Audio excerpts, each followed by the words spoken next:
બન્યો હતો કે જે 2 વર્ષનો બાળક આજે ડેનેજ લાઈનમાં જે પડેલ હતો તેના કારણે કાલની ઝુંબેશ હતી. આજે ઝુંબેશમાં કાલે 7 વાગ્યાથી સવારે 8 વાગ્યાથી હાજર હતા. તેમાં અમારા કમિશનરશ્રી સાથે લાઈવમાં હતો, અમારા મેયરશ્રી સ્ટેન્ડિંગ ચેરમેન સાથે લાઈવમાં હતા. તેની સાથે અમારે લાઇટ એન્ડ ફાયરના બધા જવાનો સાથે હતા તથા દરેક મિત્રો સાથે હતા. અને મિત્રોને કારણે સફળતા અત્યારે આપણને મળી ગઈ છે. બાળકની લાશ અત્યારે મળી ગઈ છે, પમ્પિંગ સ્ટેશનમાંથી મળી ગઈ છે.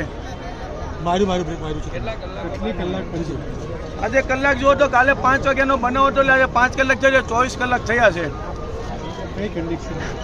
તે કન્ડિશન તો બોડી ફૂલાઈ ગયેલી હશે અત્યારે, પણ જે આપણી બધાની મહેનત હતી સફળ થઈ છે. અને આજે વરિયાવ જે પમ્પિંગ સ્ટેશન હતું એમાંથી અત્યારે મળેલ છે.